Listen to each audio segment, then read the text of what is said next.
GBN, you're watching the Gatemen pregame show. Dave Genovese, Jonah Karp. Doubleheader today between Chatham and Wareham, games 5 and 6 of the Gatemen season. Before we get into those, let's talk about yesterday's game, a 12-5 victory in Hyannis. Gabe, how'd they get it done? Once again, it was resiliency for the Gatemen, down 5-3 going into the 8th inning of that game, and then 9 runs on 10 hits for the Gatemen. A 3-run bomb by Adrian Del Castillo out of Miami really broke that game open, and it was the best offensive performance of the season thus far for the Gatemen. Best offensive performance in that game, best offensive inning came in the 8th inning. In case you forgot, here are the highlights. McKeon Park, it's a beautiful 73 degrees on this Saturday matinee. The Wareham Gatemen looking to get back in the win column here in Hyannis, Massachusetts, as they take on the home team, Hyannis Harbor Hawks. 2 away, no score. The pitch. Line drive in the air, right field. Mosley going back, it's over his head, that one hops the wall.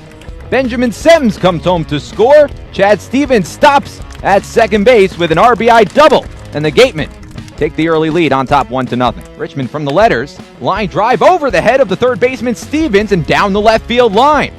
DeSangelo comes home to score. McIntyre into third base. And Trevor Hauver stops at first with an RBI single. We're knotted up at 1. That'll bring him Hunter Goodman.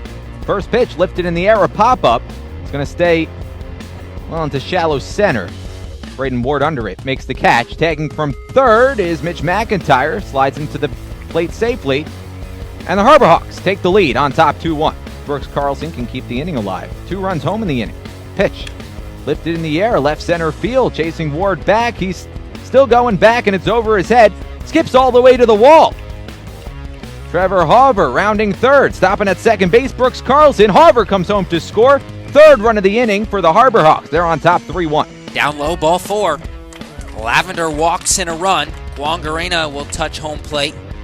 And it's 3-2 Harbor Hawks here in the 4th. 2 straight bases loaded walks brings home 2 runs for the Gatemen. Upsets the 2-2 offering. Breaking ball grounded left side of the infield. Baker dives and throws to first in time. Pretty play by the second baseman Darren Baker, but the ground out does score a run. Nick Lofton scores. It's the second RBI of the summer for McIntyre, and it's 4-3 Harbor Hawks. 0 for 6 this season, still looking for that first hit. 1-2 pitch hit high and well to deep right field. Rudick going back. Goodbye. Rigsby Mosley goes deep, a solo shot in the 6th, and it's 5-3 Harbor Hawks. To the count to Mike Antico. The pitch. Breaking ball, cracked in the air, straightaway center field. McIntyre going back, looking up. That ball's over his head and off the wall. Guangarena comes home to score. Semmes is right behind him. Mike Antico digging for third. He's tagged out, but not before 2 runs come home for Wareham, and we're knotted up at 5. Hunted down the first base line. Throw goes home. It's not in time. And the Gatemen take the lead on top 6-5. Chad Stevens comes home to score on the bunt by Matt Rudick. The pitch to Baker. Line drive over the head of the second baseman Olsen and into right field. Braden Ward comes home to score. Matt Rudick advances to second. Darren Baker pulls it at first with an RBI single, and it's 7-5 Wareham. First pitch to Andrew Thomas. Ground ball left side of the infield and over the glove of the third baseman DeSangelo. Into left field. Matt Rudick rounding third, and he's going to come home to score. Baker stops at second. Thomas stops at first. And we'll wait to see what they score this, but now it's 8-5 Wareham. 5 Gatemen come across the plate. The pitch. Cracked in the air, down the right field line, chasing Mosley back, still back. It's over his head, and that ball is gone. Adrian Del Castillo breaks the game open with a 3-run jack. 11-5 Gatemen. The pitch. Lifted in the air, left center field. Hauver going back, McIntyre going back. It's going to find the gap and roll all the way to the wall. Cam Guangarena comes home to score for the 2nd time in this inning. Mike Antico with a wide turn across second base. Stops there this time. His 2nd double of the inning. And it's 12-5 Gatemen.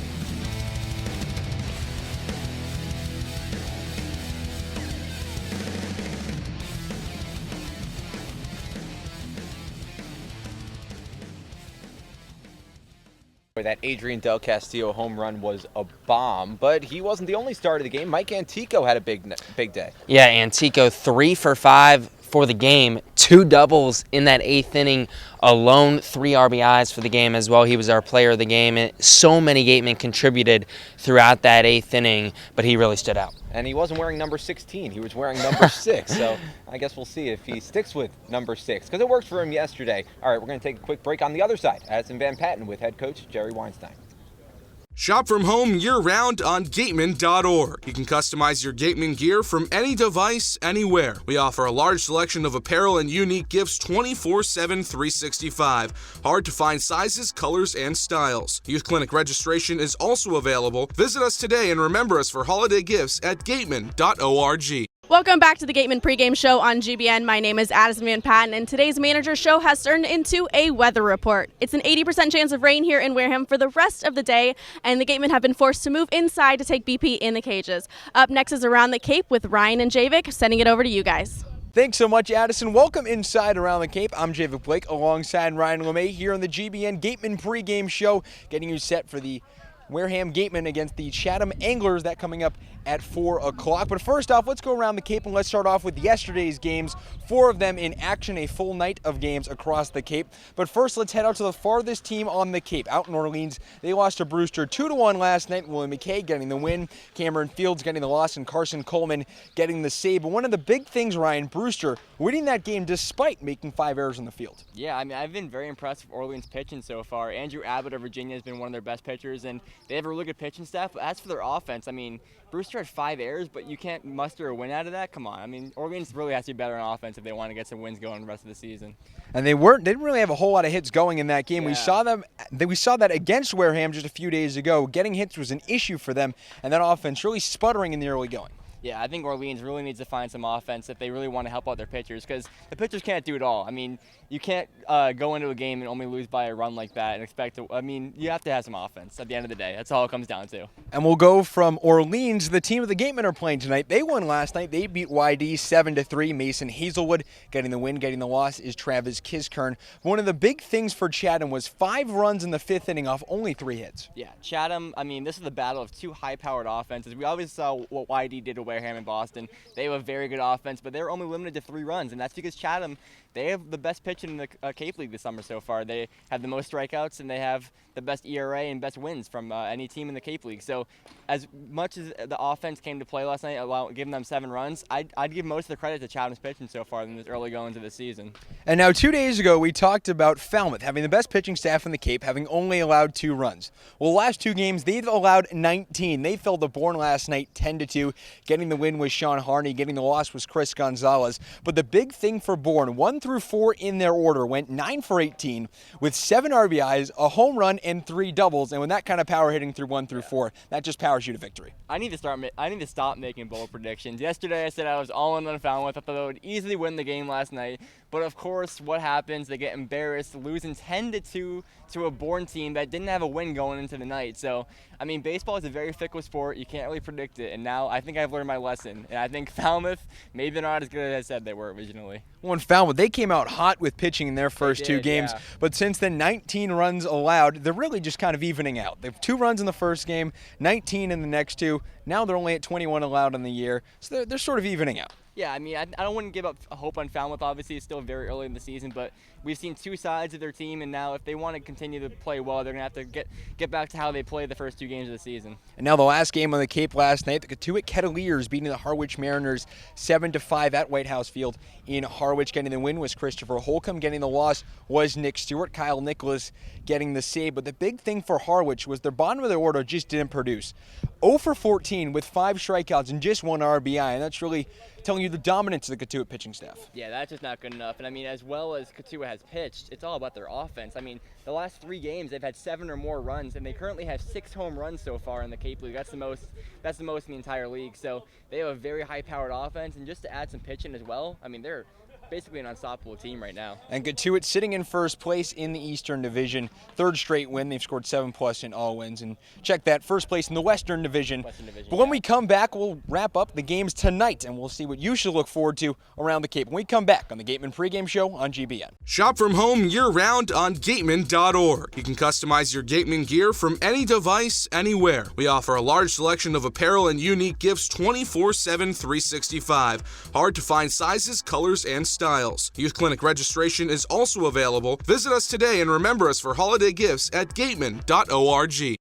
Welcome back to Around the Cape here on the Gatemen Pregame Show on GBN. I'm David Blake alongside Ryan LeMay. As we look towards the games tonight, all doubleheaders across the Cape, every single team playing 2 games today, and we'll start at Stony Brook Field in Brewster. Hyannis traveling to Brewster today. That game kicks off at 2 o'clock. Starting for Hyannis, Joseph Kintal out of Fordham, and starting for Brewster is Daniel Harper out of Kentucky. For Game 2, Hyannis yet to name a starting pitcher, but for Brewster, we know it'll be Sean Hurley out of Tennessee.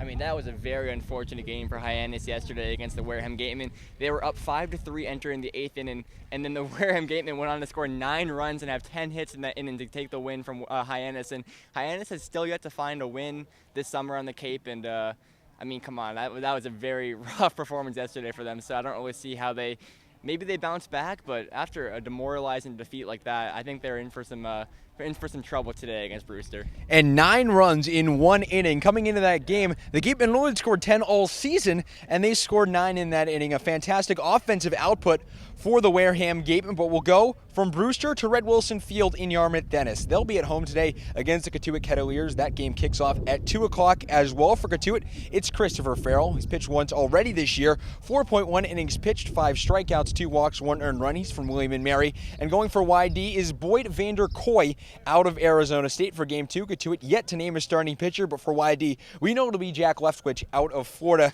And YD, a very good offense. Cotuit, very good as well. Should be a high-powered matchup. Yeah, this is a very intriguing matchup. Both teams have had a good start to the season. Both have very good offenses, but, I mean, the pitching for both teams, I'm not really sure about either of them yet. So I'm curious to see which offense prevails, and maybe it comes down to the pitching staff, as we both know these teams can both hit.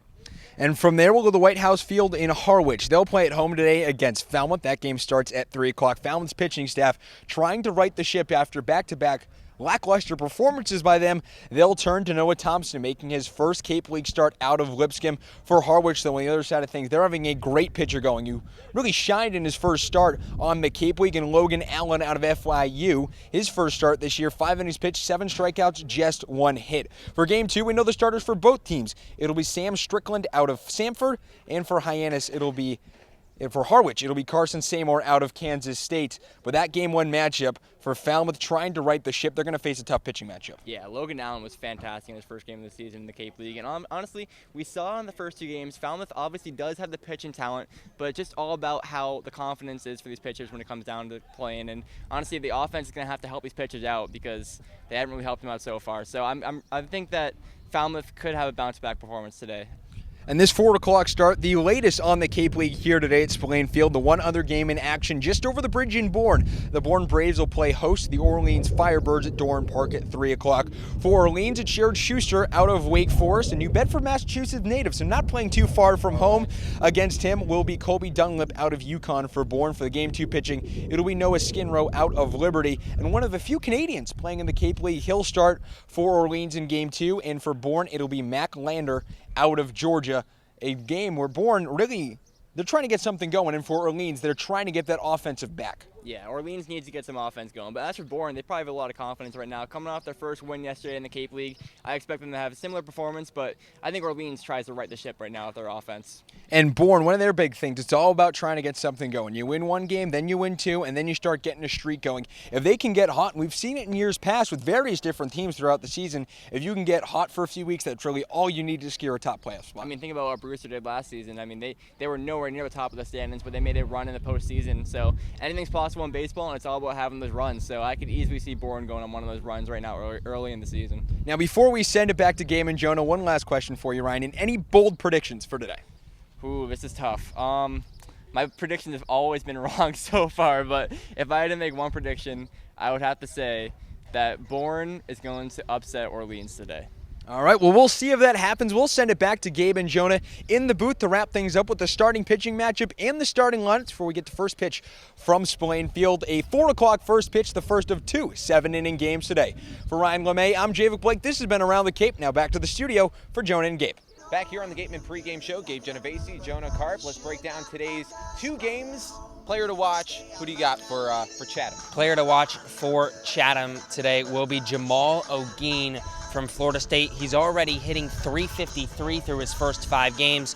3 RBIs for the Anglers, hitting very well, and he'll be in the lineup once again. And Benjamin Semmes for Wareham. Benjamin Semmes has been the hottest hitter for the Gatemen, 5 for 10 through his first 3 games, along with 2 walks and a hit by pitch. His on-base percentage is up above .600. Most of the pitchers for Chatham this season have already taken the mound, including Hayden King, who's starting in Game 1. Hayden King, starting today, came in relief for the Chatham Anglers earlier this week, pitched 3 innings, scoreless, 1 strikeout. King's actually interesting because he didn't pitch at UNLV this past season because he transferred from San Francisco, so his 3 innings pitched was his first action in over a year. Someone taking the bump for the first time this season for the Gatemen, Ian Bedell. Ian Bedell out of Missouri. He was kind of in that closer role, 5 saves for the Tigers, a 1.56 ERA in 18 appearances. Very impressive in the SEC. Doubleheader here at Spillane Field between Wareham and Chatham. First pitch, 4 o'clock.